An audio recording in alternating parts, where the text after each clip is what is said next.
vou falar de duas coisas. Meu testemunho eu vou deixar para depois. Vou falar mais sobre a Coreia do Sul. Tem 5.000 anos de história. Foi mutilada por centenas de guerras. E quando terminou a última guerra da Coreia, que vocês conhecem, foi em 1953. E a população da Coreia, só 3% eram evangélicos. Só 3%. A história do evangelismo, nós temos só 130 anos. Hoje já somos 25% da população, os evangélicos. Mas o tamanho da Coreia é do estado de Pernambuco. Vocês são quase 90 vezes maior que a Coreia do Sul. Mas hoje a Coreia é segundo lugar na missão mundial. A gente manda milhares de missionários. A gente constrói milhares de igrejas na África, na Ásia, no Brasil, no mundo inteiro. O primeiro lugar é Estados Unidos. Um país tão pequeno sendo o segundo posto na missão é alguma coisa, né? Mas sabe por que a Coreia deu um reavivamento miraculoso, né? É porque nós fazemos oração da madrugada, culto da madrugada, às 5 da manhã ou às 6 da manhã, depende de cada igreja. E os coreanos não sabiam que o mundo inteiro não fazia. Pelo fato de eu levar 2 grupos de pastores brasileiros a cada ano, há mais de 5 anos, é que a gente descobriu que vocês não fazem culto da madrugada. Mas eu vou ler aqui os versículos que fala sobre culto da madrugada. Gênesis 19, 27. Abraão teve seu encontro com Deus na madrugada.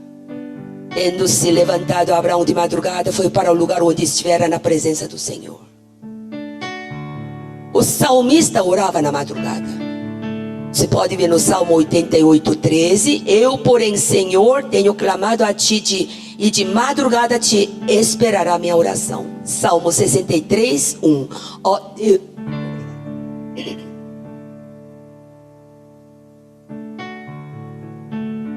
Salmo 63, 1. Ó Deus, tu és o meu Deus, de madrugada te buscarei, a minha alma tem sede de ti. Jesus ressuscitou na madrugada.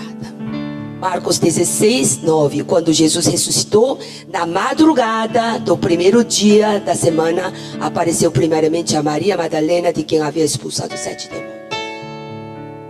A igreja coreana ora na madrugada. Provérbios 8, 17. Eu amo os que me amam, e os que de madrugada me buscam me acharão. Se você clicar a palavra madrugada na internet, você vai achar um monte de versículos que falam sobre a madrugada. Vou falar outros alguns. Salmos 46 e 15. Deus nela está, não será abalada. Deus vem em seu auxílio desde o romper da manhã.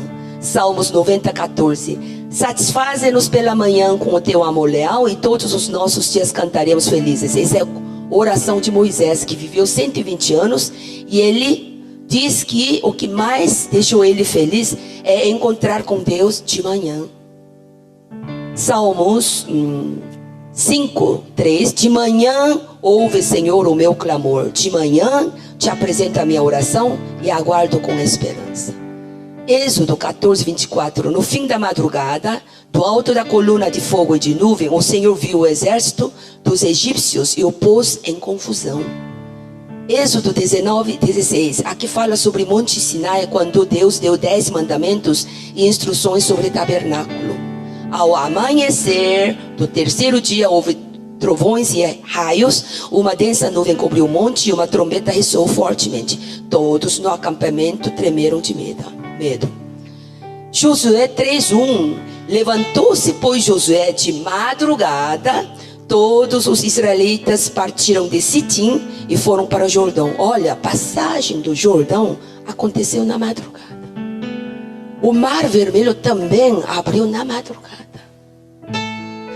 Josué 6,15. No 7º dia, madrugaram ao subir da alva e da mesma rodearam a cidade 7 vezes. Olha, a destruição de Jericó aconteceu na madrugada. Marcos 1:35. De madrugada, quando ainda estava escuro, Jesus levantou-se, saiu de casa e foi para um lugar deserto onde ficou orando. Lucas 24:1 é sobre a ressurreição de Jesus, que eu já li antes. Veja, quem é que teve costume de orar na madrugada? O próprio Jesus. E os próprios judeus, né? Eu vi, a Bíblia fala tanto sobre a madrugada, que eu até perguntei para meu pastor, e dizem pela história que os judeus antigamente oravam na madrugada. Agora perderam o costume. Os coreanos, sem saber que os judeus tinham esse costume, a gente aderiu, mas pela Bíblia, pela palavra. Porque nós só temos 130 anos de evangelização. Nossos pais eram budistas. Hoje, evangélicos passaram já em quantia de pessoas os budistas. Aleluia! Então, por que a gente faz oração da madrugada? Porque é primícia do dia. Deus agrada-se com a primícia. É a nossa primícia do dia. Então, é claro que Ele vai responder oração da tarde, oração da noite, claro que vai responder. Mas a Bíblia está enfatizando na oração da madrugada.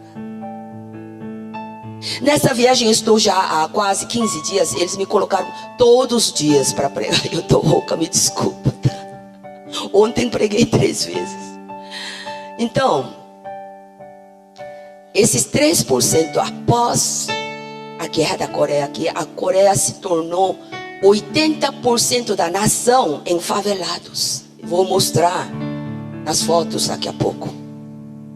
Dos 200 milhões do Brasil, 23% vivem na comunidade carente. E eu cheguei no Brasil há uns 15 anos atrás, porque eu vivo há 20 anos em Los Angeles, Estados Unidos, acompanhando meu grupo de médicos, que a gente fazia evangelização nas comunidades carentes do Brasil.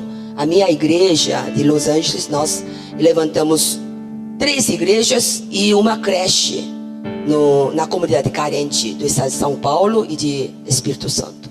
E eu acompanhei porque eu era a única que falava português e coreano, e eu tenho esse coração. Nós somos, eu e meu marido somos viciados em missão. Agora, quando eu vim aqui há 15 anos atrás, eu fiquei chocada pela diferença do Brasil quando eu cheguei pequena. Porque eu vivi em São Paulo 20 anos, por isso que eu falo português. Mas quando nós mudamos para Estados Unidos, eu e meu marido oramos pelo Brasil todos os dias. Pai, guarda e segura o Brasil, resplandece o seu rosto sobre o Brasil e dá a paz na economia, política e social. Brasil, fique despreocupado que estamos intercedendo por ti. Porque nós cristãos temos a autoridade sobre a nação. Não são políticos que fazem a nação. Somos nós, cristãos, porque Deus nos deu poder na boca. Por isso, tome cuidado, não fale mal do seu governo. Eles estão roubando, são ladrões. Quanto mais você fala, eles vão continuar roubando. Mas quando você pede misericórdia a Deus, eles são incrédulos. Políticos, na maioria, são incrédulos. Mas por causa da autoridade que nós temos na boca, nós podemos interceder por eles. Deus dá discernimento a eles para governar melhor. O Pai sabia.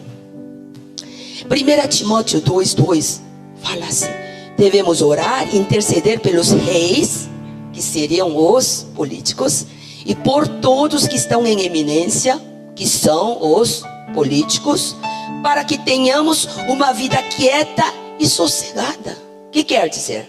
Paz política, paz na economia, paz social. A Bíblia fala isso. Aqui ele não está dizendo os reis e os que estão em eminência, que creem em Deus. Não está falando isso. Os que estão naquela posição, nós temos que interceder por eles para ter uma vida de paz. Fiquei chocada, não dormi nem comi por uma semana. Quando eu voltei para os Estados Unidos, minha casa, meu marido até assustou porque voltei magra. Falou: você ficou doente na missão no Brasil? Não. E por que você está assim? porque está diferente. Tem Robin Hoods, tem assaltos na minha frente. E não era assim meu Brasil. E meu marido entrou na internet, porque ele já veio adulto na faculdade. E eu vim quando estava no 2º ano da escola primária. Então eu não sei muito do que aconteceu, eu só ouço assim, né, por cima. Mas ele entrou e achou esse projeto, porque ele já ouviu falar, né? Vamos apresentar esse projeto. E ele que fez, e eu só coloquei a legenda que vocês vão colocar. A Coreia nem sabe que a gente está divulgando isso no Brasil. E nem quero que eles saibam, porque eu faço isso pelo amor ao meu Brasil. Deus sabe que meu coração é de cor verde e amarelo. E eu falo com ousadia, favela não combina com o Brasil. Nossa vida cristã, nós não podemos passar por esta vida sem deixar um legado de amor e servidão, resgatando almas, mudando a realidade de muitas pessoas. E Deus me investiu de autoridade. Eu tendo essa cara oriental, olhos puxados, falar para os brasileiros para aproveitar dessa ideia. E eu falo de propósito a palavra favela. Não falo comunidade carente, não. Sabe por quê? Favela brasileira ainda é favela de 5 estrelas, comparando com a favela coreana que vocês vão ver. Bom, então pela intercessão desses 3% de cristãos, realmente Deus deu sabedoria. Os coreanos então reuniram nas madrugadas, às 5 horas da manhã, orar pela nação. Primeira coisa que os coreanos fazem quando reúnem, ou mesmo em casa quando ora, não ora pelas suas coisas. Me dá um emprego, me dá dinheiro, me resolve o casamento da minha filha. Não. Primeiro pela nação. Porque a Bíblia fala, tem que orar pelos que estão nos lugares de eminência.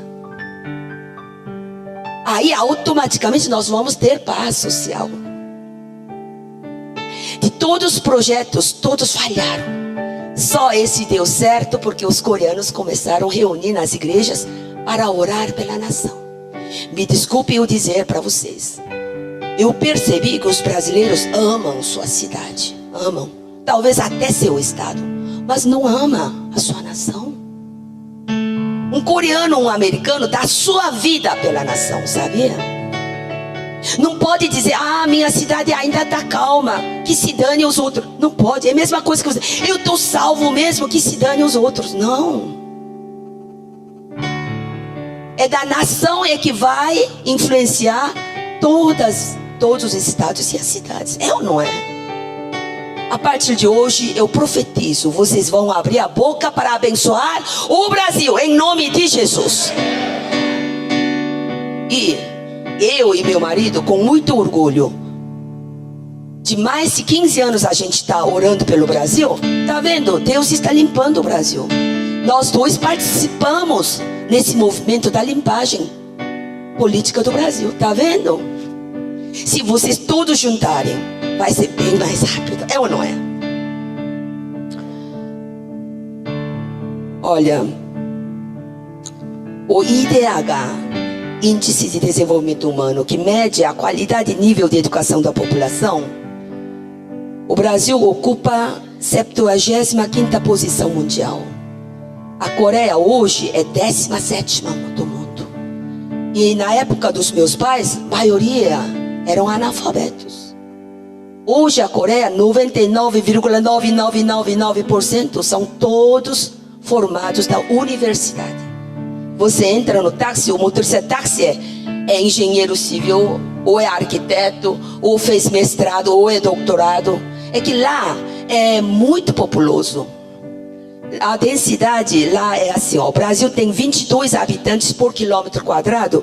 A Coreia do Sul tem 487 habitantes por quilômetro quadrado.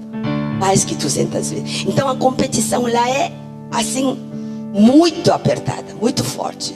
Você tem que dar tudo de si para sobreviver lá.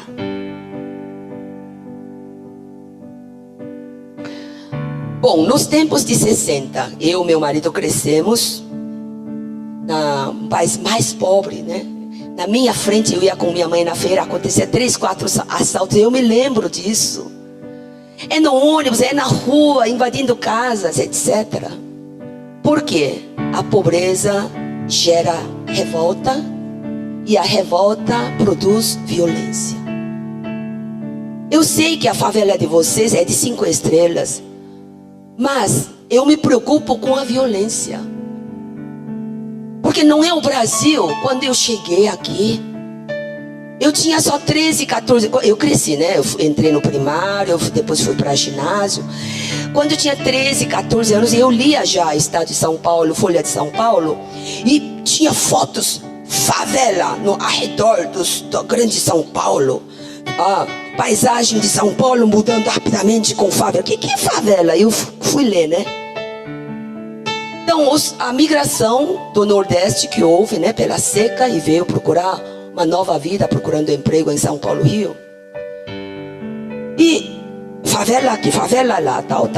Os militantes vinham destruir toda a favela. Em 2, 3 dias, eles reconstruíam com material quebrado. Então, ficava com fisionomia mais feia. Eu ficava preocupada, uma menina, uma adolescente. Por que os adultos não fazem nada com eles? Porque eu me preocupava com a geração futura deles. O que vai ser dos filhos deles se continuar assim? Todos nós temos que sentir um senso de responsabilidade à violência a que nós estamos expostos vivendo hoje. Todos nós negligenciamos quando eles pediram emprego ainda de bom grado. Hoje nos Estados Unidos há uma música assim: pedimos ajuda, estendemos a mão, ninguém nos ajudou. Batemos a porta, ninguém nos abriu. Então arrombamos a porta, destruímos, pegamos o que nós queremos. Em inglês. Então você vê, pobreza gera revolta, que produz a violência, é no mundo inteiro. A Coreia estava passando essa fase. A Coreia exibe uma economia fervilhante capaz de triplicar de tamanho a cada década. Porque a Coreia largou em disparada em somente 4 décadas. Por causa da interseção de apenas 3%. Naquela época, nos anos 60, a Coreia ocupava 4º posto como o país mais pobre do mundo. É como um país pobre da África. E sua renda per capita era apenas de $85. A do Brasil era dobro naquela época. Hoje, sabe quanto é? Renda per capita do Brasil? $318. A da Coreia é $28.738. 90 vezes mais. Sendo um país pequeno 90 vezes menor. Por causa de 3% de oração, de intercessão dos cristãos.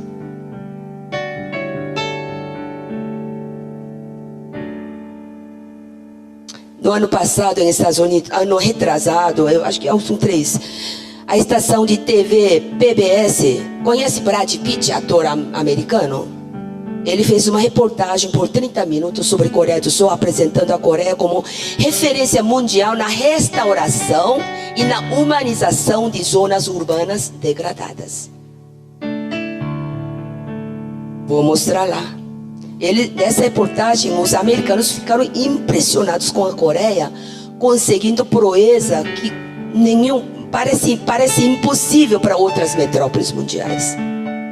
Sendo um belo exemplo da melhoria da qualidade da vida da população na busca por soluções. O ex-presidente Obama, sempre que ia visitar África ou comunidade carente dos Estados Unidos, sempre pegava o microfone: por que vocês não vão na Coreia do Sul aprender de um projeto?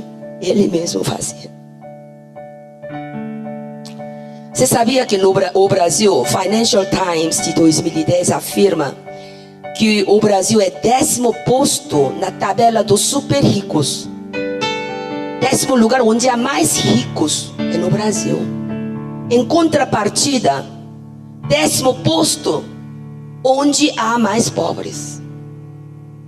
10º lugar para os ricos, 10º lugar para pobres. Então é uma desigualdade de distribuição de renda que causa essa revolta. Você já se colocou nos pés deles?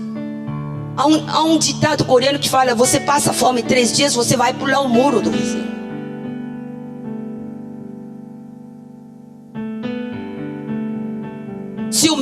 Então, naquela época a Coreia passava mal, né? Então já vou mostrando.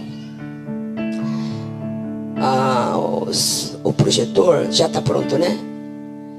E esse deu certo. O sucesso deste projeto tem como princípio a ideia de desenvolvimento de comunidades através da atuação dos seus próprios moradores. Por que outros projetos falharam? Porque dava tudo gratuito. O gratuito incentiva a ociosidade. E só esse deu certo. Porque fez os próprios moradores se mexerem. Tá, vamos lá.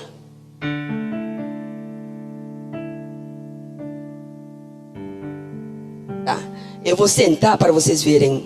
Eu vou ficar aqui. O projeto Semaul começou em 1970. Significa novo bairro, nova vila, nova comunidade. Pode apagar as luzes porque eles não vão enxergar as fotos, não é? Pode ou não? Ok. Tá, pode virar. Olha só. Guerra da Coreia de 50 a 53 deixou o país deste jeito. 80% destruído. Pode? O próximo. Até 70, 80% das comunidades rurais tinham estas casas de barro e palhas secas. Próximo. Vivendo sem água e sem eletricidade. Olha, a mulher pegando água. Próximo. Casa de barro e palhas secas. De perto, você está vendo aqui? Pinico. Está vendo aqui o redondinho? É o pinico. Porque não tinha banheiro. Aqui que faz o pipi e o pupu. E jogava assim na rua. A favela do Brasil tem banheiro, tem geladeira, tem fogão, tem luz, água, tem carro, tem internet. É ou não é? Mas não fiquem satisfeitos com isso. É a violência que está provindo de lá é que está causando o pavor do povo, tá? Senão eu não estou aqui para mostrar isso, tá bom? Vamos lá, próximo. O pinico lá continua. Essa é a maioria do povo coreano passava fome. Olha a cozinha lá, a lenha, né? É tão feio assim. Barro e palha. Próximo. Olha, favelas nas cidades grandes até anos 70. A mulher pegando água, subindo. Próximo. Sem saneamento básico. Próximo. Sem esgoto, proliferando enfermidades. Essa favela era mais rica. Está vendo banheiro público para homens e mulheres. Mas o xixi já transbordou. Próximo. Rua sem asfaltamento. Esse era Seul, pastor. O Seul que você conheceu quando eu saí da Coreia era assim. A capital da Coreia. Próximo. Então iniciou esse projeto educando. Então chegava a favela. Ei, vocês querem sair dessa situação? Vocês prometem largar a violência? E eles, sim.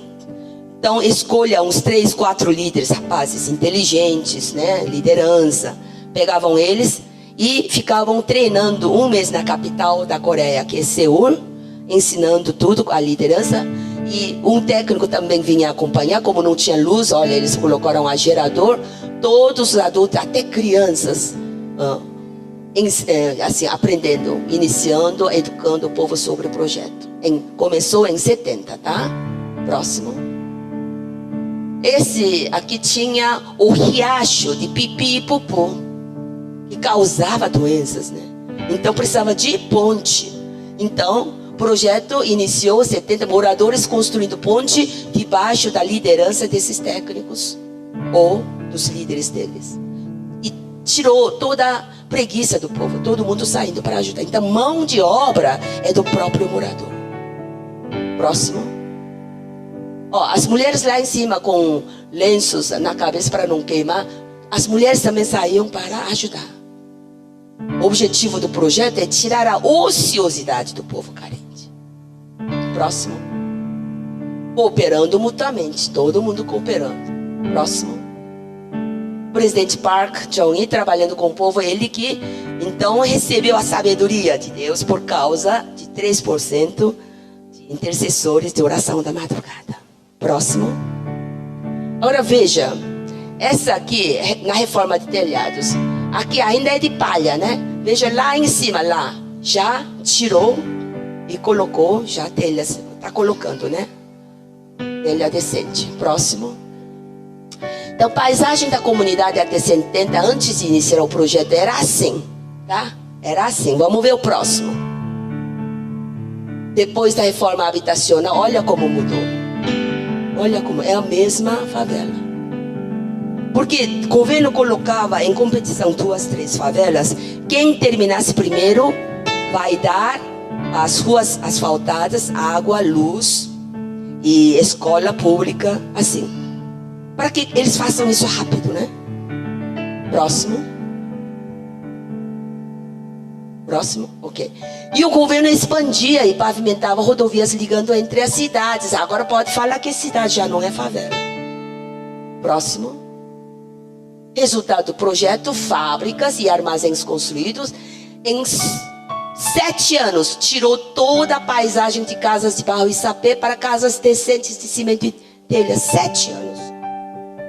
Com a tecnologia atual, e o brasileiro é muito criativo. Só vocês que não sabem que vocês são criativos. Eu sou formada em comunicação visual da FAP. E todo ano tem premiação como Oscar na Europa de criatividade de propagandas de TV. O Brasil todos os anos entram em 3 primeiros lugares. Muitas propagandas de Estados Unidos copiam do Brasil, sabia? Com a criatividade de vocês e com a tecnologia atual, vocês podem fazer isso em menos de 7 anos. Amém? Próximo. Instruindo o povo na agricultura, toda a família trabalhando. Porque o técnico fazia teste da terra ao redor da favela. Aqui vai dar melhor alface. Ou aqui vai dar melhor batata, tomate. Então o governo ajudava a plantar o que dá melhor, né, para ter uma produção maior. Próximo. O instruindo o uso da terra em diversidade. Olha só. Próximo. 3 valores do projeto: diligência, autossuficiência, cooperação mútua. Então, eles colocavam, por que nós estamos fazendo isso? Então, eles sabiam que é pela diligência, pela autossuficiência e cooperação mútua. Autossuficiência por quê? Cada favelado tem que saber se virar, ganhar o pão de cada vida. Não pode ficar só esperando o gratuito do governo. Não pode. Próximo. A agrícola revolucionou em 1974, olha só, demorou 4 anos. 4 anos só para atingir níveis sem precedentes. Próximo. Capacitando profissionalmente, porque tem jovens, eu quero aprender mecânica, não vou ficar na agricultura. Aí o técnico da Coreia vinha para ensinar os rapazes a maquinaria, etc. Próximo. Essa favela não tinha terra para plantar alguma coisa, né? Então as mulheres resolveram, olha, ensina-nos a corte e costura. E essa favela se tornou uma cidade famosa de confecção própria hoje, né? Ganhando, estimulando a ganhar própria renda. Próximo. Aqui já tem, não sei se é alho ou cogumelo, trabalhando em conjunto para levantar fundos da vila. E nada gratuito, pagavam nem que seja pouco para cada um, para incentivar a trabalhar. Próximo. O objetivo do projeto é motivar a seguir uma vida honesta, produtiva. Essa favela não tinha nem terra, não tinha nada, então escolheram crochê. Ficou famosa uma cidade que vende para outras cidades bordado, crochê. Próximo. Economia da reciclagem para levantar fundos. Nada joga fora, plástico, jornal. Próximo. Aí construíram bibliotecas públicas para crianças. Tirou as crianças da violência, do roubo, do assalto. Próximo. Agora veja, projeto Semaol era 57% do investimento do governo que dava cimento e areia gratuitos, pedindo ajuda a 32% das empresas privadas, isentando imposto para que eles colaborassem nessa oferta de cimento e areia gratuitos. 11% do próprio morador financiado a longo prazo. De propósito, eles deixavam 11%. A longo prazo, você paga R$150 por mês. Eu preciso achar um emprego. Porque meu barracão foi demolido e todos da minha rua vieram para levantar. Em um dia, se todos ajudam, levanta a casa decente minha. Amanhã é sua, depois é sua. E logo a rua inteira fica bonita. Então fica incentivado. Olha, mudou a mentalidade deles. Olha, eu ganhei uma casa decente, simples, mas decente. Agora eu vou ter que pagar os 11% que sobrou, né? Então eu vou procurar um emprego, nem que seja de pedreiro, de limpeza, vou procurar. Então é a psicologia. Agora, não, peraí. Veja o antes e depois. É a mesma casa, olha, lá em cima, de barro e palha, né? Rua alagada, né? Aquela mesma casa, depois desse projeto, se tornou de cimento e de telhas. E a rua, o governo já pavimentou. Mesmíssima casa, mesma rua. Tá vendo? Próximo. 95 países foram à Coreia aprender desse projeto. Até Estados Unidos. De tanto Obama falar. Uma cidade chamada Maryland, perto de Washington, é uma cidade de descendentes de afro-americanos, 99,9%. É uma cidade pobre. Eles foram também aprender. Próximo. Esse rio Cheonggyecheon em Seul, Coreia, é a foto de 1968. Seria o rio Tietê, de São Paulo, mas pior que rio Tietê. É realmente rio de pipi e pupu. Então, esse foi um recente impacto para o mundo. Esse riacho, pastor, nós passamos. É que não deu tempo de eu falar. Mas vocês vão reconhecer, tá? Quando ficou prontinho, como... Tá, vamos lá, o próximo. A pobreza, a ociosidade geram revolta que produz a violência. Os menores, vocês estão vendo aqui os menores, as crianças brincando, ficam expostos à criminalidade. É lógico. Não tem o que comer, não tem o que fazer. Vai ficar assaltando, roubando as pessoas. Tá, o próximo. Rio super poluído, proliferando enfermidades com alto índice de mortalidade infantil. Olha só aqui, as crianças brincando aqui. A favela de vocês não é de 5 estrelas? Comparando com isso? Mas não fique cômodo com isso. É a violência que vocês têm que ficar despertados. Por causa da violência. Próximo. Então não tinha outro jeito. Esse canal urbano totalmente poluído ficou coberto por um viaduto durante 34 anos. Não tinha outro jeito. Rio Cheonggyecheon coberto de 68 a 2002. Próximo. É aqui nós passamos, pastor. Se lembram que nós passamos aqui? Descemos e passeamos um pouquinho, lembra?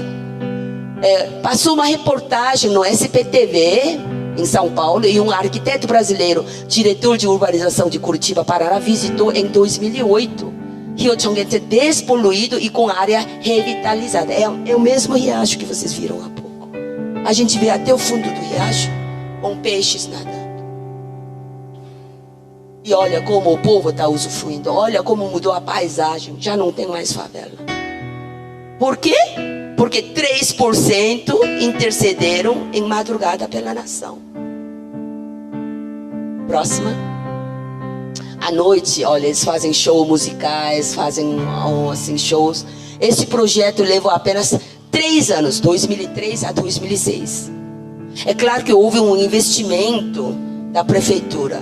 Mas a Coreia, por causa daquele projeto original de Semaol de 1970, ficou expert como restaurar e urbanizar zonas urbanas degradadas. Tá, próximo. Parques lineares devolveram o contato das margens aos moradores. A cidade agora respira mais e os pedestres podem usufruí-la melhor. Ficou assim. Próximo.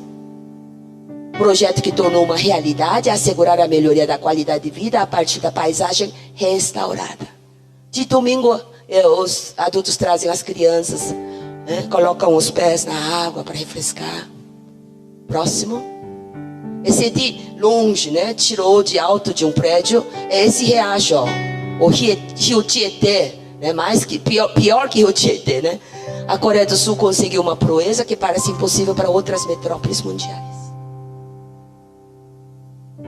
As fotos acabaram. Gente, não é simplesmente viver por viver. A gente tem que dar o nosso máximo, nosso esforço, nosso empenho para a nação que Deus fez a gente nascer. Amém? Eu resumi, porque isso aqui demoraria quase 1 hora para entrar no meu testemunho.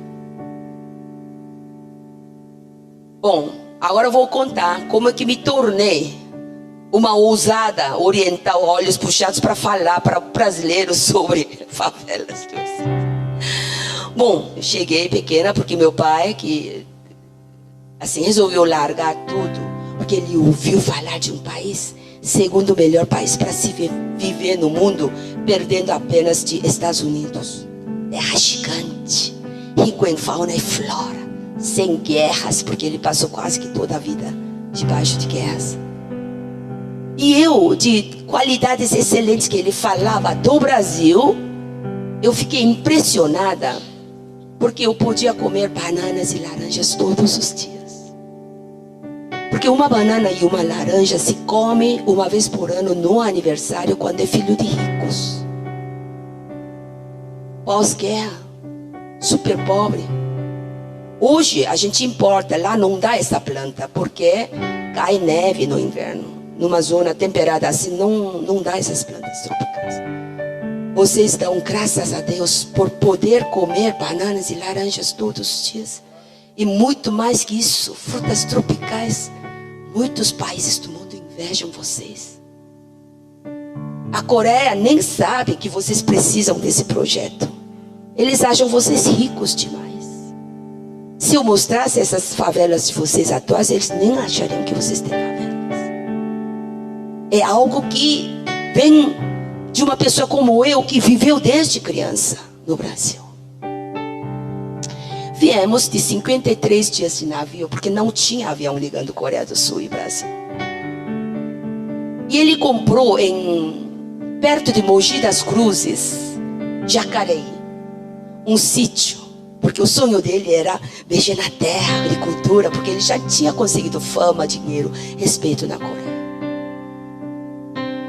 E a gente descobriu uma plantação verde, frondosa nesse sítio que compramos, marrom por fora e quebrando, era branquinho por dentro. Cozinhamos, era uma delícia. Naquela noite, todo mundo comeu um pratão. E passamos a mal a noite toda, porque era mandioca brava.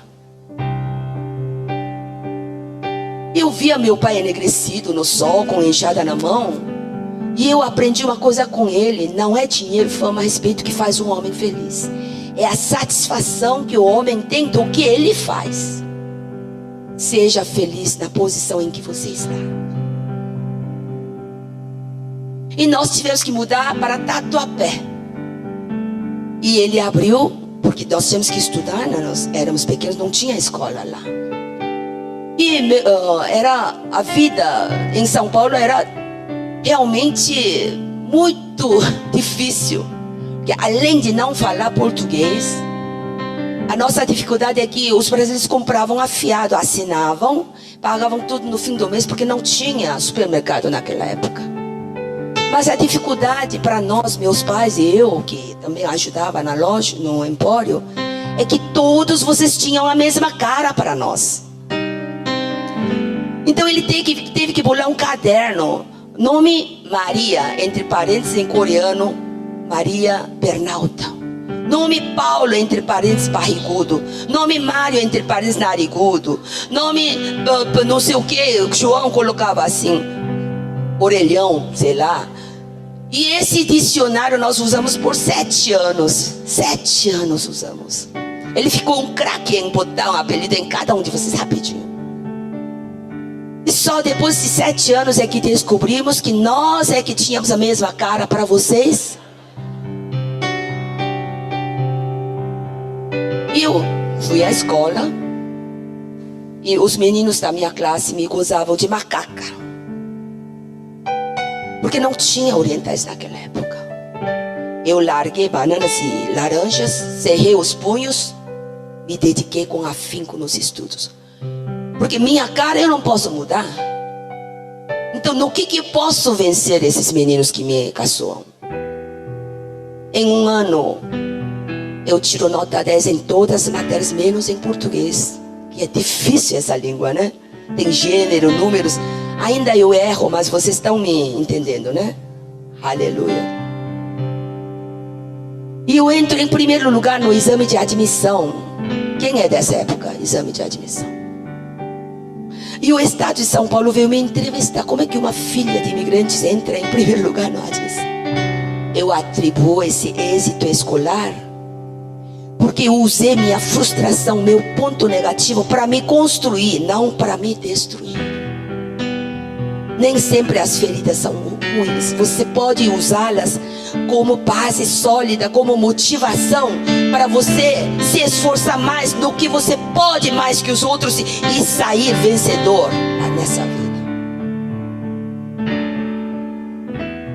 Então eu me formei em comunicação visual na FAP e fui chamada pela Korean Airlines, companhia aérea coreana, que estava entrando como representação e estava procurando uma coreana que fale português e coreano e que seja graduada na faculdade do Brasil. Era só eu naquela época. Então eles me pagavam quase que 2 salários de um engenheiro civil recém-formado da USP, e eu era super esforçada. E eu ia sábado e domingo que fechava, a companhia fechava, mas eu ia abrir, ficava lá por 2, 3 horas, né? Adiantando o trabalho ou fazendo trabalho atrasado. Sempre tem trabalho, sábado e domingo, por minha conta. Nunca cheguei para o meu chefe: eu fiz hora extra nesse sábado e domingo, me dá o dinheiro. Nunca. Eu nem falava para ele que eu vim trabalhar, nunca. Por 7 anos, ou mais que 7 anos. E Deus me observou.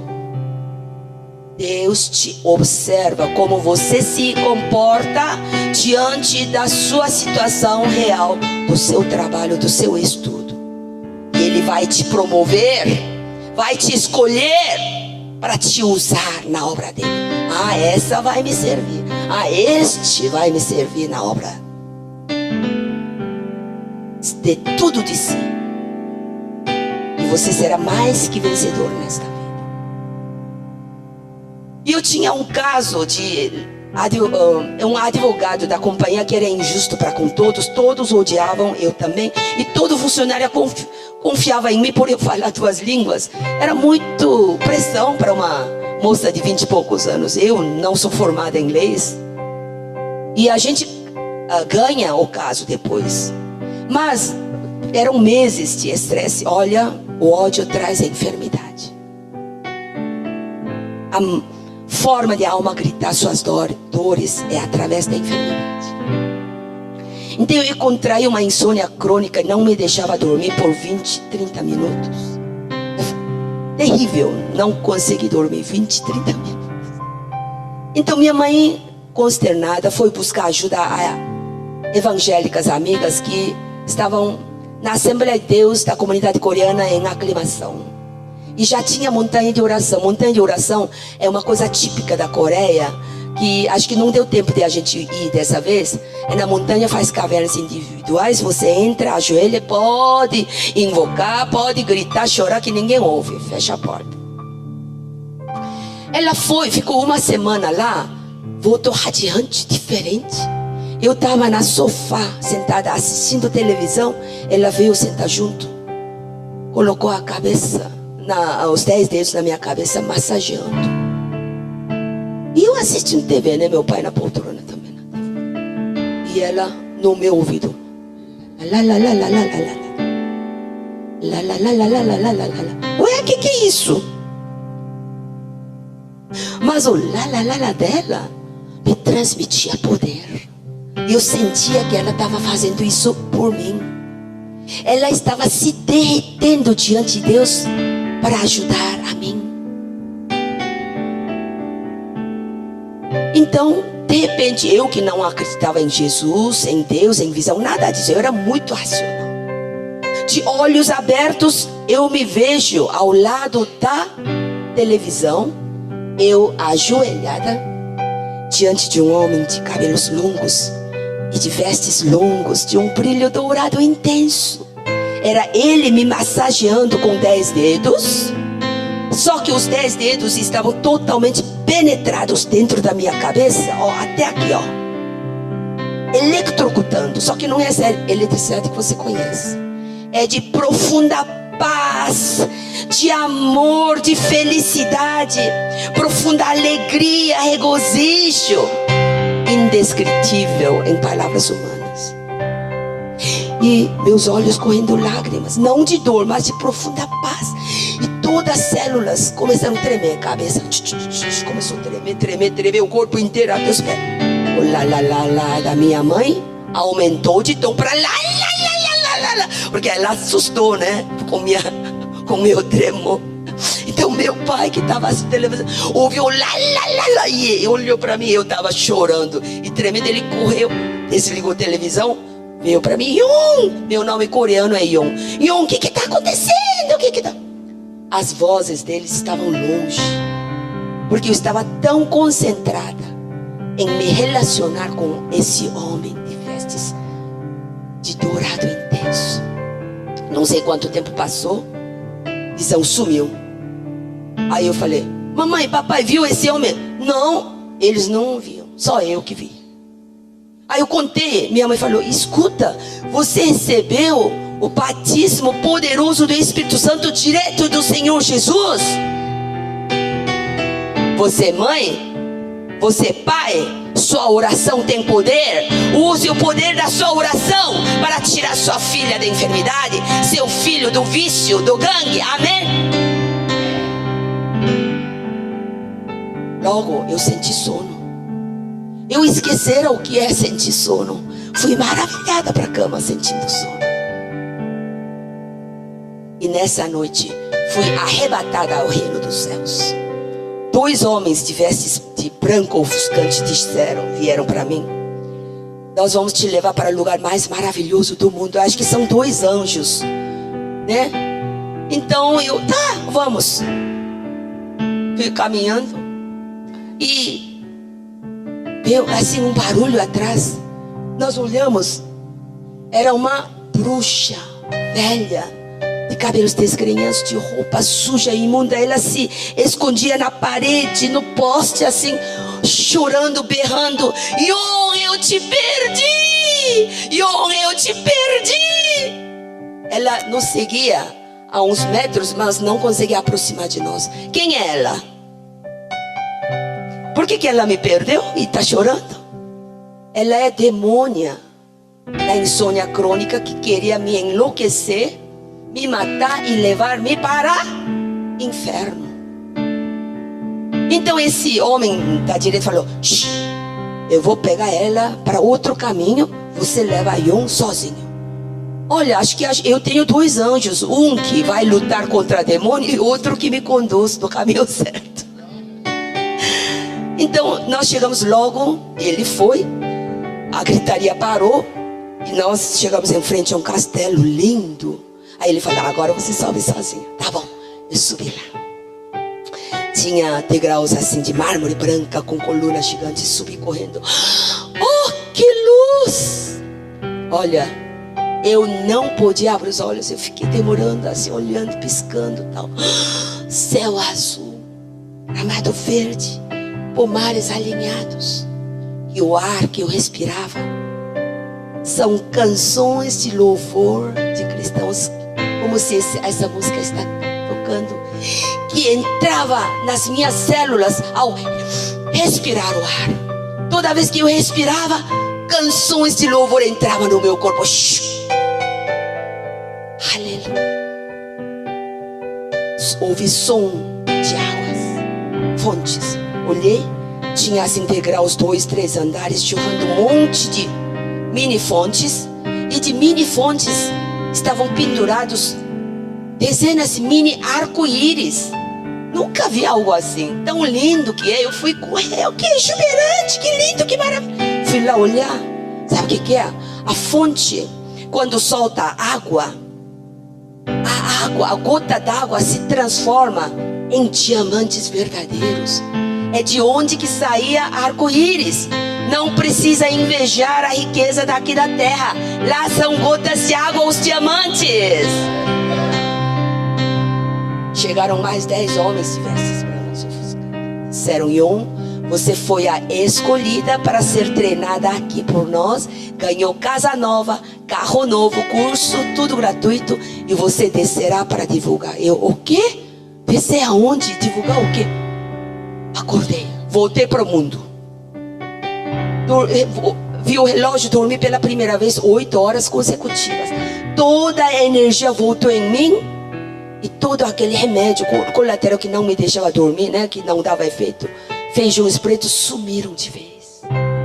Aleluia. Então no dia seguinte, minha mãe me levou para a igreja Assembleia de Deus de São Paulo para orar, oração do pecador. Eu sei que a maioria deve ter feito, mas vamos fazer. No final sempre tem alguém, né, que não fez. E foi a melhor coisa que ela fez, porque eu, aceitando Jesus Cristo e crescendo na fé através da palavra, a Bíblia era mel para meu espírito. Diga, Bíblia é mel para meu espírito. Se você não cresce na fé, indo assiduamente à igreja, ouvindo a palavra do pastor, lendo a Bíblia, orando pela sua própria boca, a casa ficou vazia, né? Porque a demônia saiu. Ela procura onde ficar, não achando, sempre quer voltar para de onde ela estava morando, a casa dela. Ainda está vazia, sem ser preenchido com a palavra de Deus, com a fé, com a oração. Ela pode entrar de novo, trazendo 7 demônios piores que ela. Principalmente quando você é curado através da fé de outra pessoa. Eu fui curada pela fé da minha mãe, não é? Quem já viu alguém que perdeu a cura e ficou pior que antes? Quem já viu? Tá vendo? Não é porque o demônio é mais forte que Deus, não. É que essa pessoa se negligenciou, não preenchendo a casa vazia onde o demônio ocupava, com a palavra de Deus, crescendo na fé. Então tem que tomar muito cuidado. Quando você é curado, rapidamente cresça na fé. Leia a Bíblia, sempre ouça o sermão do seu pastor. Tá? Bom, então eu falava, testificar de Deus para as pessoas. Por causa de mim, toda a minha família foi salva. Eu fui instrumento de salvação da minha família, meus primos, minhas tias. E comecei a falar de Jesus para outras pessoas.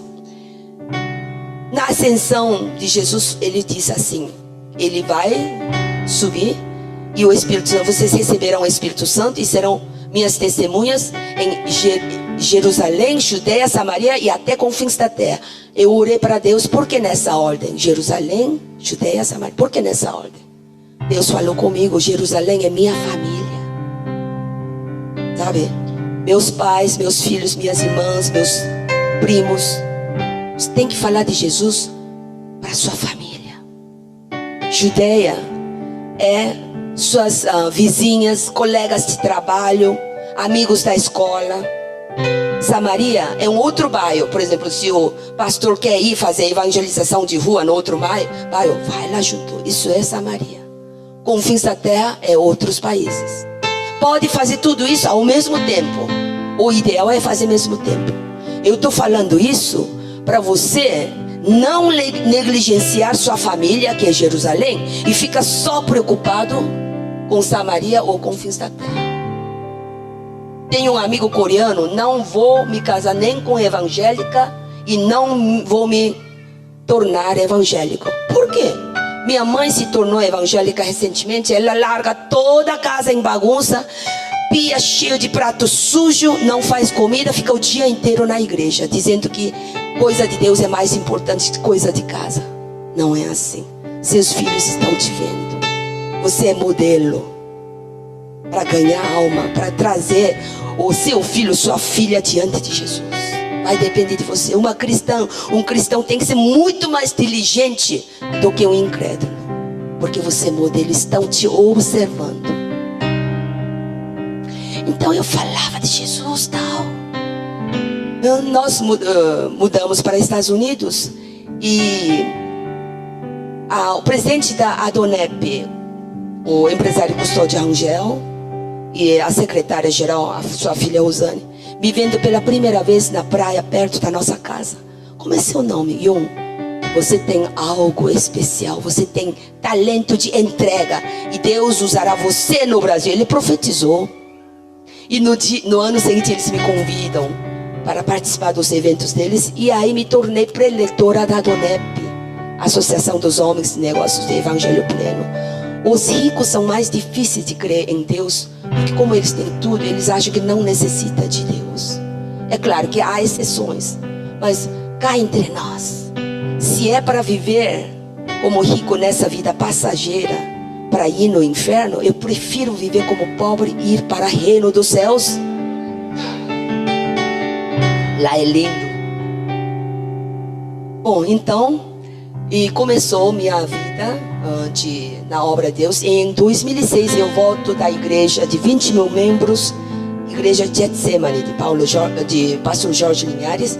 Eu fui entregar meu testemunho, então, muito feliz de entregar esse projeto. Muito feliz, voltei para casa em Califórnia, e uma manhã eu acordo horrorizada. Tive um pesadelo. Preste muita atenção nesse sonho, porque vai ter todo o significado. É revelação de Deus. Ratões enormes caíram de nuvens negras, entrando na minha roupa, roçando na minha pele. E eu, gritando de terror, tirava um por um, e um deles me morde aqui no dedo esquerdo. Saíram 2 gotas de sangue. E eu, puxa, eu tinha confecção em Los Angeles. Estava numa fase muito ocupada. Falei, eu estou tão ocupada, não vou no hospital. Eu vou tomar comprimido comum aí da farmácia. Acordei, mas eu confesso, passei o dia inteiro incomodada com isso. E o interessante é que na noite seguinte tive um sonho similar.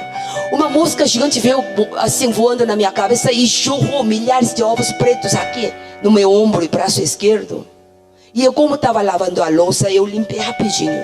E tinha ao lado um spray chamado Mata Mosca.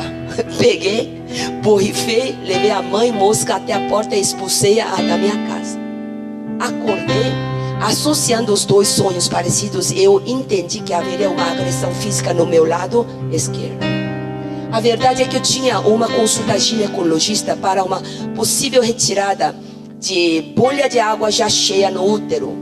Não dói nada, mas essa bolha se instala quando você tem baixa imunidade ou prolongado período de estresse. Aí cheguei lá e falei, doutor, tem algo crescendo exatamente aqui, ó. Crescendo, isso não tá bom? Vamos fazer biópsia? Fizemos.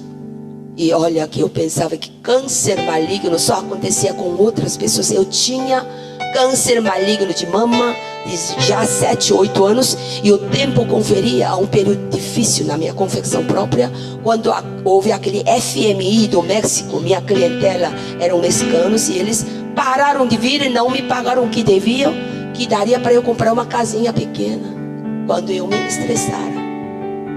O médico falou, você tem que tirar logo esse tumor maligno, porque espalha rápido. E mesmo você tirando, você tem que fazer quimioterapia, e o maligno, câncer maligno, reaparece facilmente. Em 5 anos, mesmo com quimioterapia, você talvez com sorte vai viver 10, 12 anos. Meu marido estava a negócios na Coreia e na China, e no fim ele iria se ajuntar com o nosso grupo da nossa igreja da Missão Evangélica de Médicos em Mongólia. Eu não te falei, nós somos viciados em missão.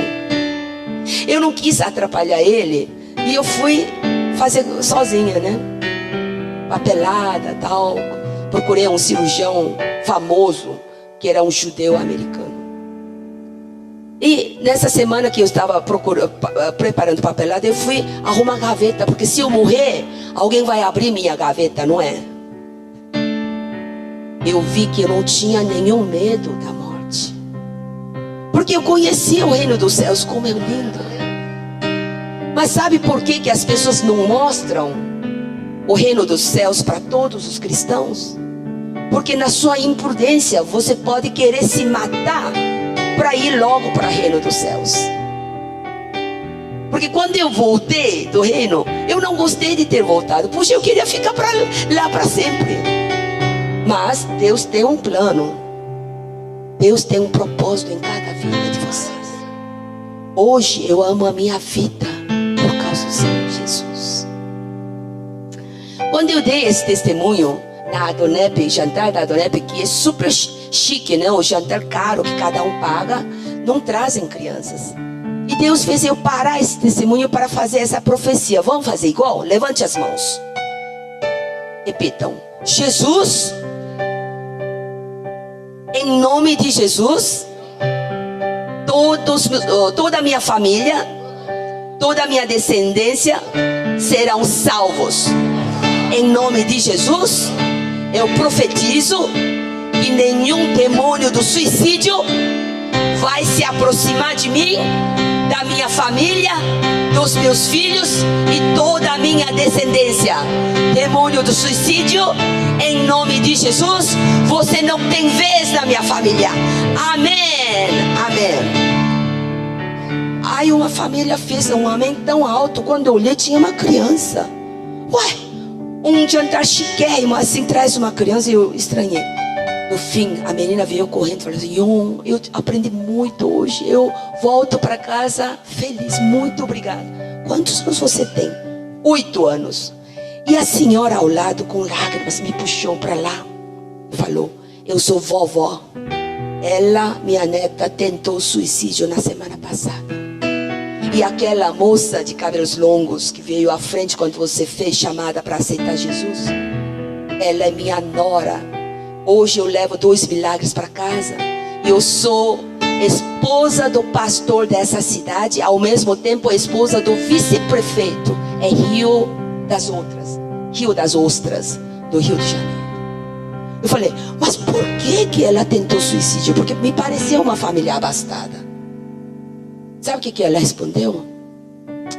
Ué, é porque na televisão, nos filmes de cinema, na internet, nas revistas, todo mundo suicida. Eu quero saber o que é sensação de suicidar-se. Demônio, Satanás infiltra nas crianças hoje em dia, que é mais fácil de levar para eles para o inferno. Sabia? Vocês prometem colocar seus filhos, seus netos rapidinho na igreja?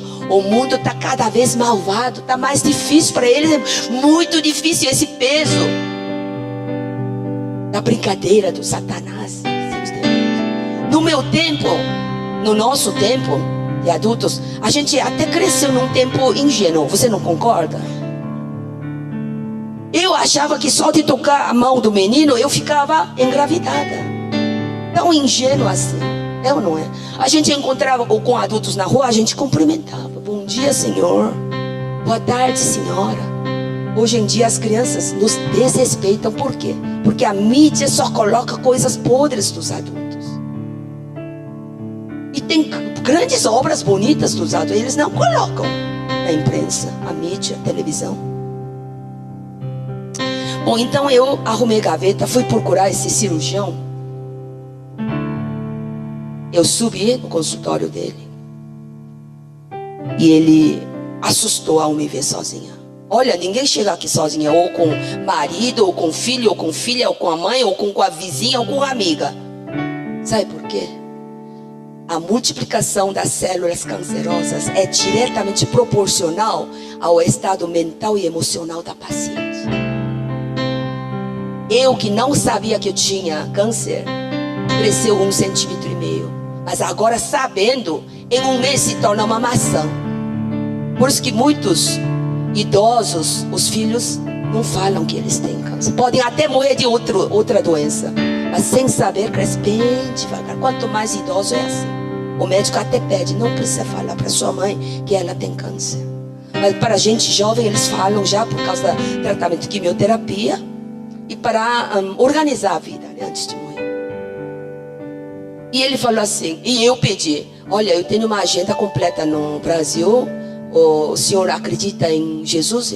Eu já falo, né, para ver se eu poderia evangelizar ele. Não, nem fale de Deus. Eu sou judeu, mas não acredito em Deus. Olha só. E ele falou: se você está com pressa, eu não posso te operar. Tem 3 meses de fila de espera. Olha, ele era tão famoso. 3 meses é muito para mim. Tá, eu peguei minha papelada, ciente que Deus tinha outro plano. Quando desci na garagem, eu equivoquei de estacionar no lugar errado. Equívoco através do qual Deus realiza seu primeiro milagre. Nada é por acaso. Lá, os prédios grandes, às vezes, são conectados pelo estacionamento. Eu estacionei no prédio ao lado, que é shopping mall, shopping center. E como era sexta-feira, fim do expediente, estava gente assim já na fila. E os homens falaram: olha, você estacionou por engano, então você vai ser a última que a gente vai pegar o carro. Pode esperar? Ah, espero. Olhei, tinha 2 homens lá no canto. Toda vez que eu acho oportunidade, eu falo de Jesus, né? Mesmo numa situação dessas, tenho que falar de Jesus. Ei, você acredita em Jesus? Você conhece a Bíblia? Eram 2 homens. Eles nem me olharam, falaram assim: olha, como é que eu posso acreditar num livro que um homem escreveu? Ele falou. Aí eu disse: realmente não foi um homem, não. Foram 35 homens durante 1600 anos, de lugares e épocas totalmente diferentes, um desconhecendo ao outro, falando apenas de um único Salvador, que é Senhor Jesus. Aí os 2 olharam: é mesmo? Você pensa que é à toa que a Bíblia é o livro mais vendido no mundo? Homens milionários, cultos, eles leem a Bíblia também. É mesmo? Nós temos que ler essa Bíblia, não é? Os 2. Chegou o meu carro, estava saindo da garagem, meu celular tocou. Era a secretária do cirurgião. Você está longe? Porque se eu já estivesse na rua, seria difícil retornar. Sexta-feira, no fim do expediente. E eu disse: não, ainda estou na garagem. Ela deu um grito de alegria: sobe logo com sua papelada. Por quê? Por quê? Uma senhora marcada a operação para segunda-feira às 6 da manhã acabou de ligar cancelando, e o doutor quer dar esse lugar para você. E ele contou: muita gente pede esse cancelamento. Se tiver cancelamento, me coloca. Todo mundo pede. E Deus falou com ele para me dar, não é? Mesmo que ele seja incrédulo, quando a gente crê em Ele, Ele concede favor e honra. Porque os 2 homens precisavam ouvir falar dele e eu precisava ser operada. Então fui operada em 3 dias em vez de 3 meses. Tiraram o meu tumor maligno de 1,5 cm e fazem outro corte aqui bem embaixo do braço, que é o primeiro lugar que o câncer de mama é transmitido, para tirar gânglios linfáticos, para averiguar a dimensão da transmissão, para depois me prescreverem o tratamento de quimioterapia. Se vai ser 6 meses, se vai ser 1 ano, etc. Bom, para minha indignação, tiraram 3 gânglios linfáticos e estavam todos transmitidos. Aí o doutor me chamou: olha, agora você tem que esperar 21 dias para a segunda operação, para tirar mais gânglios linfáticos. Agora que tirou o tumor maligno, você pode ficar mais calma e nós vamos fazer em 21 dias.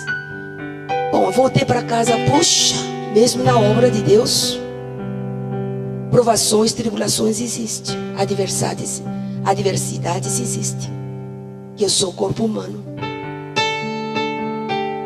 Aí eu comecei a ler a Bíblia e achei em Isaías 59:2: as minhas iniquidades fazem a divisão entre mim e Deus, e os meus pecados encobrem o seu rosto para que não me ouça. Deus, eu tenho câncer, tenho que fazer a obra do Senhor lá no Brasil. O que eu não estou te ouvindo? O que Deus poderoso não consegue me ouvir? Porque meus pecados estão encobrindo o rosto dele. Em 1 João 1:9 fala: se eu confessar os meus pecados, Ele é fiel e justo para perdoar os pecados. Então eu quis saber o que é pecado para Deus. Porque nós cristãos sabemos que adultério é pecado, mentir, roubar, matar é pecado. E a gente não faz isso, né? Então às vezes a gente se engana que a gente é santa demais, é santo, é limpo demais. Então eu quis saber especificamente o que são pecados para Deus. Eu fiz uma lista, depois vou ler um pedaço no final. E nessa ocasião, Deus me conduz para um avivamento importante, que veio um preletor famoso. Eu sentei lá atrás. Após o sermão poderoso, ele desceu do púlpito, veio diretamente para mim. Eu até fiquei convendo: puxa, esse homem está vindo para mim, por quê? Ele falou: não te conheço, mas Deus quer que eu entregue esta palavra. Falou bem aqui nos meus ouvidos. Você pensa que fez muito por mim, mas você não sabe em que lugares maiores, em que lugares, território missionário maior vou te colocar para falar de mim. Eu estava de pé, eu dei um berro, gritei, caí para trás, pum, como uma árvore seca.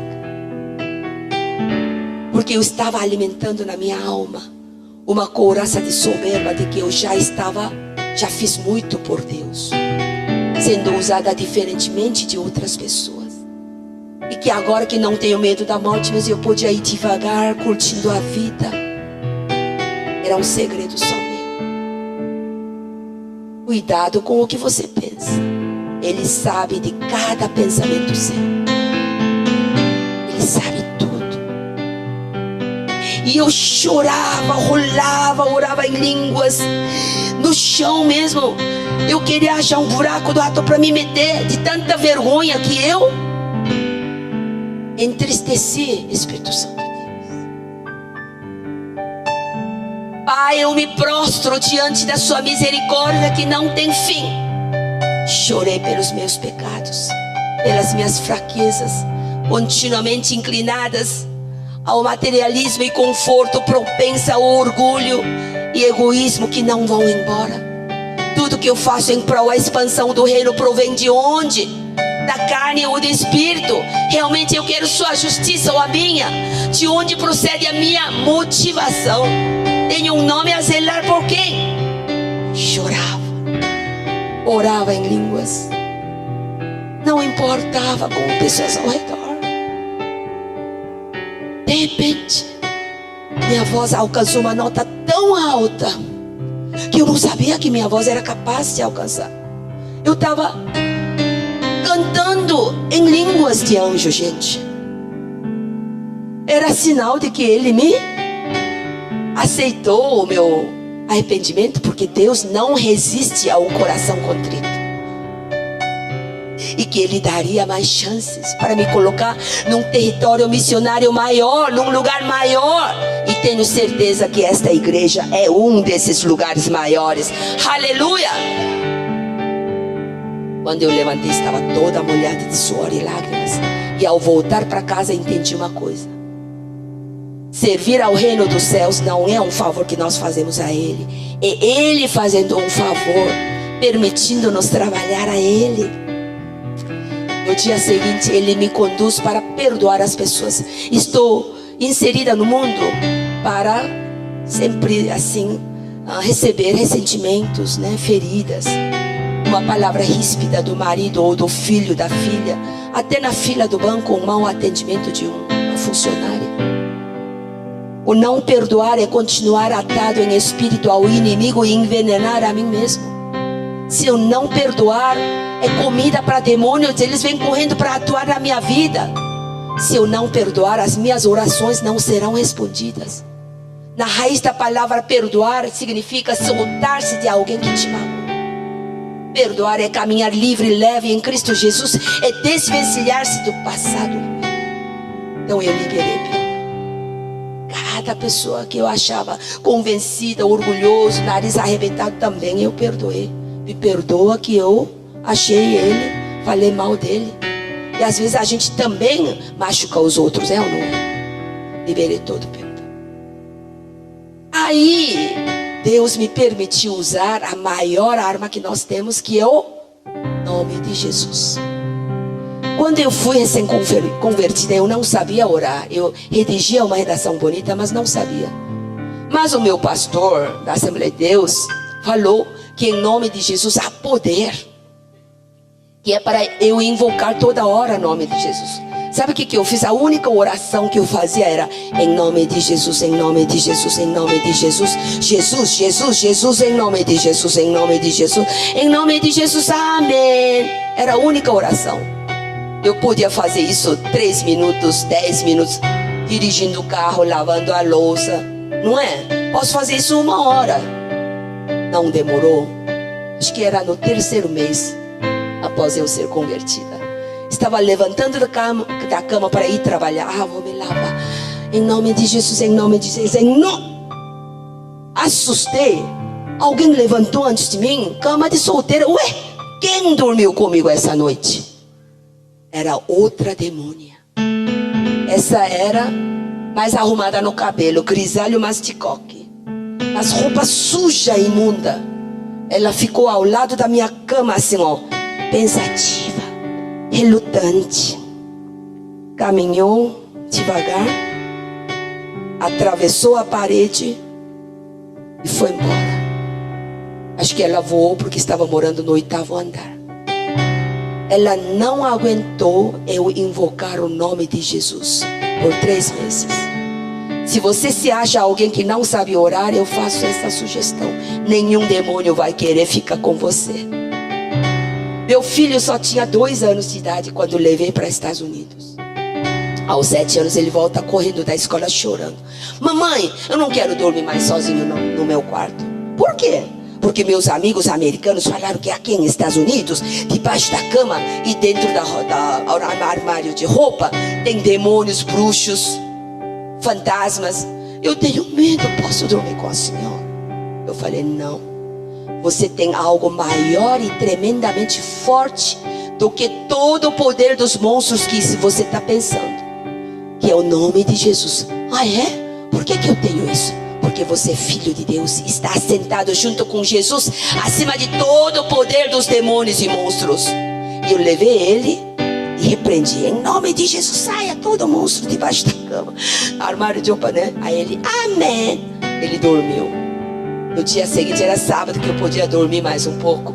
Ele entra correndo com o pé, batendo na porta às 6 horas da manhã: mamãe, como esse nome é poderoso, puxa, esse nome tem poder. Menino, deixa eu dormir mais, o que é? Ele falou: mamãe, ontem à noite entraram na nossa casa uma manada de demônios, todos brancos, americanos, mas de roupa preta daqui até as botas, querendo destruir, fazendo barulho, roubar, matar. E eu ouvi o barulho, do meu 2º andar, vi eles. Eu escondi rapidinho no armarinho de toalha, que é baixinho, eu ia fechar a porta. Fiquei tremendo de medo lá. E um deles, que parece que é chefão, mamãe, ele era altão, mais forte, um branco, americano, subiu os degraus correndo e abriu. Puxa, mamãe, como é que ele sabia onde eu estava escondido? Ele abriu justamente lá e disse assim: oh, I found you. Que quer dizer? Eu te encontrei. Aí eu lembrei da mamãe e falei assim: em nome de Jesus, saia! Aí o homem, aquele demônio fez assim, olhos arregalados, caiu o queixo, ficou me fitando por alguns segundos, virou as costas, desceu correndo os degraus, e toda a manada de demônios saiu com ele num vendaval. Aleluia. Até para um menino de 7 anos o nome de Jesus funciona. E ele comentou: mamãe, como é que um americano que fala inglês entendeu meu coreano? Eu falei em nome de Jesus, saia, em coreano.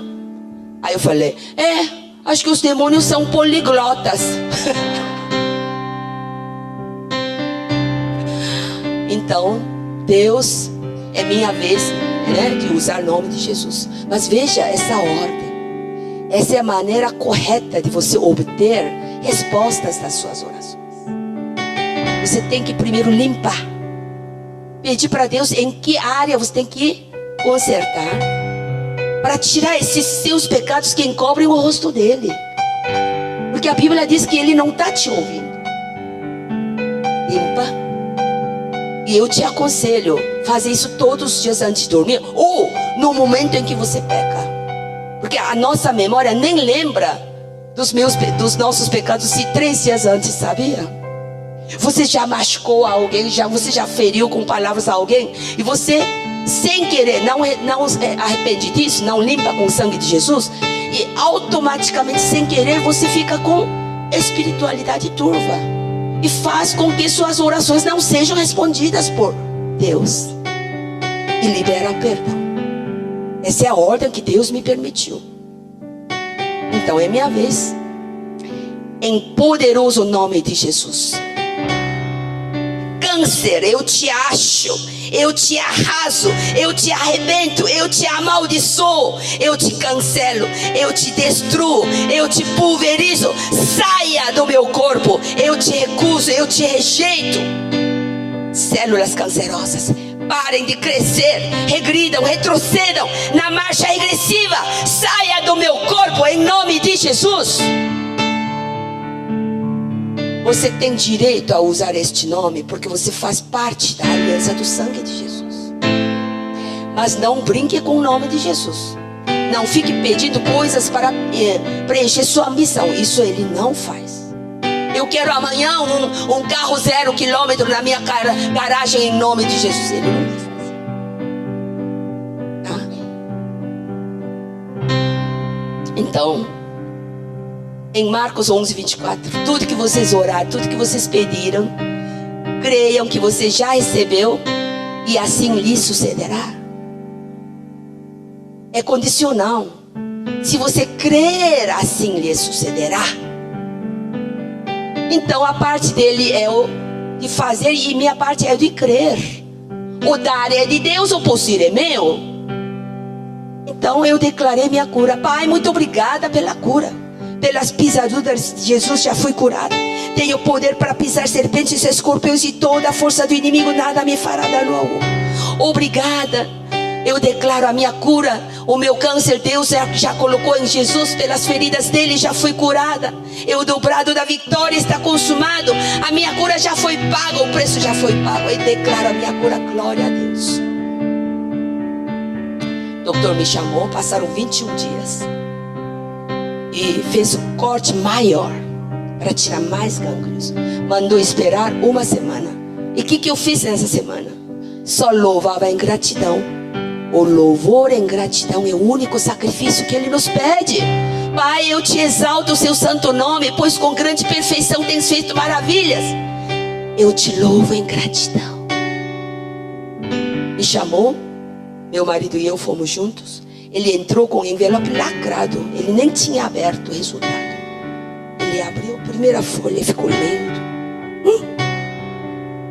Tiramos 12 gânglios linfáticos, que são muitos para alguém pequena como você. Mas deu tudo negativo. Sumiu tudo. Aleluia. Aleluia. Segunda folha era surpreendente. Era o resultado do meu sistema imunológico. Eu que estava negando quimioterapia, porque esse tratamento mata as células cancerosas, mas danifica, seriamente, mata as células sadias também. Um simples resfriado, o maligno pode me tirar a vida, para me impedir as obras de Deus no Brasil. Então eu negava quimioterapia. O doutor falava, negar quimioterapia é suicídio. Mas eu negava, por mais que eu orava. E a segunda folha dizia, não precisa fazer mais quimioterapia. Foi transformado em 21 dias o imunológico chamado ERPR positivo, que é estrógeno e progesterona receptor atuantes, que basta tomar um comprimido da farmácia por uns 5 anos. Você já ouviu falar isso, né? Comprimido da farmácia. Aí, pasme, ele me passou a receita. Doutor, eu já estou tomando esse remédio há 3 meses atrás. quando descobriram o risco de correr osteoporose. Asiáticas pequenas como eu correm o risco. Então tem um remédio muito bom da prevenção. Aí sabe o que ele falou? Olhos arregalados. Are you doctor? Você é doutora? Você é médica? Não, eu não sou. How did you know the name? Como você sabe o nome? How did you know the name? Falou 3 vezes. Aí eu falei, mas doutor, esse estou tomando para prevenção da osteoporose. Você tem razão. É para prevenção, mas descobriram que é o melhor remédio em substituição à quimioterapia somente no caso de ER positivo. Aí me passou na cabeça aqueles 2 sonhos. As 2 gotas de sangue significavam 2 cirurgias. Deus fez eu declarar pela boca que eu não vou no hospital, que seria sofrimento com quimioterapia, que eu tomaria comprimido comum da farmácia. Os ovos derramados pretos aqui no ombro é o câncer transmitido.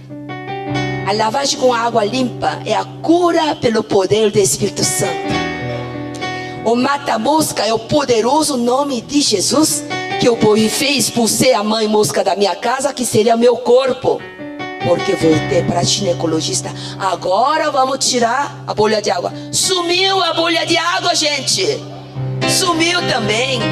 Porque Deus nunca trabalha pela metade. Ele trabalha por completo. Aí eu desconfiei. Agora eu vou pagar $300 para fazer teste de osteoporose verdadeiro. Aquele que a gente deita numa máquina e entra num túnel para tirar fotos do fêmur, que é o osso mais grosso da gente. Eu saí completamente do risco da osteoporose. Deu mais de 100 dizendo ossos fortes de uma jovem. E eu não sou tão jovem assim, gente. Aleluia. Minha fé vê o invisível, toca o intangível, alcança o impossível. Quando me dispus a ter uma alma limpa, vida limpa, pedi para Deus em que coisas eu devo ser diferente. E me arrependi profundamente de todos os meus que eu pudesse lembrar. E liberei por perdão. Ele deu 3 curas ao mesmo tempo: câncer maligno, da bolha de água e da osteoporose. Aleluia. Deus faz o impossível possível. Ele concede favor e honra. Não recusa nenhum bem para aqueles que vivem com integridade na retidão. E Ele não resiste a um coração contrito. Gente, há níveis de unção maiores para aqueles que têm fé, confiança no que recebem da palavra. A fé nasce no Espírito. Se você recebe a cura no Espírito, a cura se materializa. É o que aconteceu comigo em 21 dias. A fé não vem da razão. A nossa mente só aceita o que é visível, o que é racional. A fé nasce no Espírito. Você é salva aceitando, crendo em coração e confessando com a boca. É a mesma coisa com a cura. Se você tem direito à salvação, você tem direito à cura, porque a cura foi providenciada por Jesus. Fizeram uma pesquisa com cristãos coreanos. O que é mais fácil? Cura ou salvação? Muitos, quase todos responderam que a salvação é mais fácil, porque salvação acontece no Espírito. É invisível, é impalpável, é mais cômodo de se crer. Mas a cura acontece fisicamente. Então precisa ver, precisa tocar. E para a gente, para o homem que é racional, é difícil aceitar a cura ou imaginar a cura. Mas veja, para Jesus, para assumir todas as enfermidades da humanidade, Ele levou as feridas. Ele apanhou feio, horrível, feridas. Mas Ele estava ainda com a vida, é ou não é? Para nos salvar, Ele teve que jorrar toda a água, todo o sangue do seu corpo e morrer mesmo. Então o que é mais fácil? A cura é mais fácil. Eu apresentei a vocês 2 curas. A cura rápida, daquela que minha mãe orou, e aconteceu na hora. E eu apresentei a segunda cura, que demorou 21 dias, que mudou todo o meu sistema imunológico, que é gradual, gradativo. Eu até prefiro a cura gradativa, porque faz você crescer muito. Eu dei esse testemunho já 14 vezes, eu acho que hoje 14 vezes, em 2 semanas aqui no Brasil. Na semana passada, eu dei esse testemunho, nós fizemos uma oração de quebra de maldição, era que nós vamos fazer também. Oramos, né? E em nome de Jesus, nós expulsamos as enfermidades. Ela voltou para casa, mas ela sentiu na oração fervorosa que nós vamos fazer, uma quentura, sabe? Um fogo no abdômen, porque ela estava sofrendo há anos uma dor no abdômen 24 horas por dia. E os médicos não descobriram o nome. Falaram os médicos, é maligno. E ela, ao chegar em casa, sumiu toda a dor. Olha só. Então você não fique preocupado se não acontece na hora, porque Deus vai exigir de você talvez arrependimento, como Ele exigiu de mim, liberação do perdão, tá? Nunca fique decepcionado porque não aconteceu na hora. Puxa, pastor, não impôs a mão na minha cabeça. Não fique assim. O Daniel mesmo na Bíblia, né? Ele orou, jejuou 21 dias, e só após 21 dias é que desceu o anjo, né? Dizendo que por 21 dias houve impedimento das potestades, dos demônios. E só após 21 dias de oração, Daniel recebeu a resposta de Deus. Vou contar do Luiz agora. Um caso real no Rio de Janeiro. Eu estava, né, dando palestras no Adonep, e uma igreja grande, 3.000 membros no bairro de Recreio, Igreja Batista Recreio, 3.000 membros, hoje já é 7.000 membros. Ele ouviu falar de mim, e sem nos conhecer, ele me convidou. Era uma quinta-feira chuvosa, ele iria me pegar no hotel.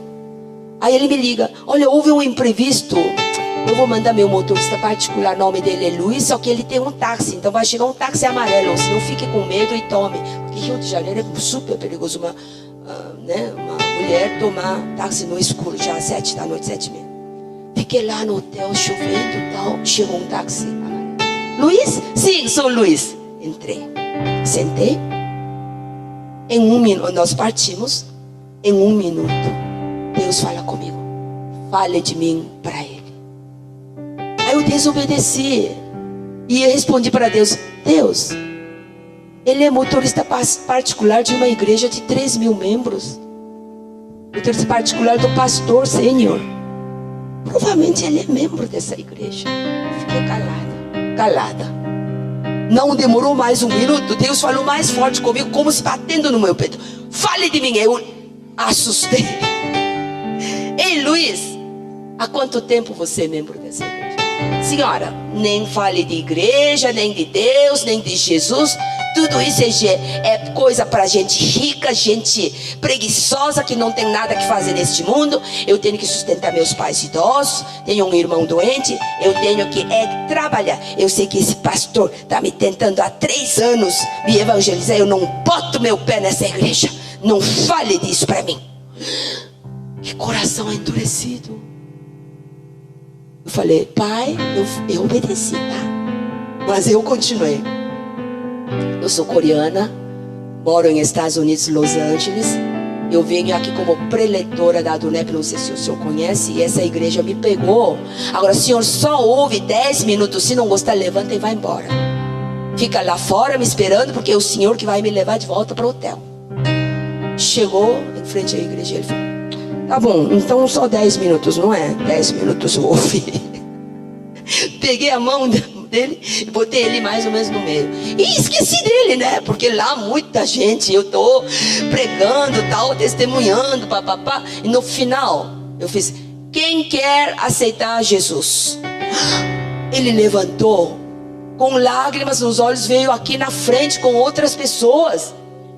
Então o pastor que estava sentado, como o pastor está aqui, ele ficou assim assustado, veio quando... Me dá um pouquinho esse microfone. Gente, Sabe quem é esse? Todo mundo conhecia Luiz. Tinha até senhora chorando. Luiz, eu não sei. Eu estou tentando te evangelizar 300 anos. Ele até brincou, 300 anos. E uma coreana diz, estás em 1 hora te faz aceitar Jesus. Isso é milagre. Vamos orar, gente. Eu estou muito feliz. E ele orou. Muito obrigado por essas novas vidas. Luiz vai entrar no quinta operação de pedras nos rins. Abençoa a futura operação, abençoa a vida deles. Terminou. E no fim, eles levaram para tomar café, água, né, suco. Estava o pastor sentado na mesa, o Luiz, meu filho que me acompanhou, porque meu marido estava ocupado com a loja, e eu. De repente, alguém chama o pastor para falar alguma coisa. E Deus fala comigo assim: faça a oração do pecador com Luiz. Pai, o pastor fez direto, por isso que eu não fiz com ele. Não, ele não fez. Na sua empolgação, ele só abençoa as novas vidas. Aí eu lembrei que realmente ele não fez. O próprio Luiz e os que vieram na frente, pela sua própria boca, fazer a oração do pecador. Aí eu fiz: Luiz, não demora 1 minuto, repita comigo. Ele ficou manso agora. Tá. Senhor Jesus, me perdoa os pecados. Eu aceito o Senhor Jesus como meu Salvador. Obrigado pelo meu nome. Amém. Aí Deus me inundou com uma onda de paz em mim. Feliz. Deus estava contente, porque Luiz fez essa oração. Aí eu entendi como é importante essa oração feita por sua própria boca. Aí ele me leva para o hotel e me dá o cartão. Quando a senhora vem de novo para Rio? Daqui a 3 meses. Tá, eu vou ser seu motorista particular. Eu vou cancelar todos os meus passageiros. Vou ser seu motorista particular quando vier no... Tá bom. Levei o cartão. 3 meses voltei no hotel. Aí primeira coisa que eu fiz: Luiz. Aqui não é Luiz, é irmão dele, Afonso. Quero falar com o Luiz. Ele morreu. Quando? 1 mês antes. Por quê? Na operação da pedra dos rins, deu infecção, ficou 1 mês internado no hospital. E dizia, acalmava toda a nossa família, que chorávamos muito: eu estou indo para um lugar mais maravilhoso do universo, porque a coreana dos Estados Unidos me falou. Ele foi sorrindo, ele disse. E toda a família estava curiosa em conhecer quem é essa coreana. Eu falei: amanhã vou entregar testemunho numa igreja, Assembleia de Deus da Penha, tal. Você conhece? Conheço. Tá, então venha. Ele trouxe papai, mamãe, irmão doente, ele, todos na frente. E todos aceitaram Jesus Cristo. Quando você é separado, você é escolhido como povo de Deus, você não escapa da mão de Deus. Você não escapa. Você é propriedade exclusiva dele. Claro, Luiz foi instrumento para a salvação da família toda, mas para a vida dele foi um pouco tarde. 1 mês antes de morrer, ele podia ser usado, podia evangelizar muitos amigos, não é? Deus vai te perguntar: cadê aquela amiga sua? Cadê seu irmão que eu coloquei no caminho da sua vida para falar de mim? Ele vai cobrar.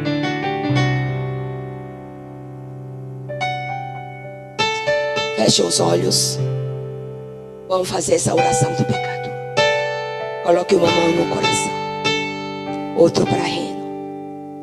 Repita comigo: Jesus, eu me dirijo a ti. Mais alto: Jesus, eu me dirijo a ti, reconhecendo que tu és filho de Deus, que veio ao mundo para me salvar. Perdoa os meus pecados, as minhas iniquidades, lava-me com o sangue de Jesus. Eu aceito o Senhor Jesus como meu único Salvador. Entra em mim, entra na minha vida, e eu servirei ao Senhor, ganhando almas para o Senhor. Obrigado pelo meu nome escrito no livro da vida. Em nome de Jesus, Amém.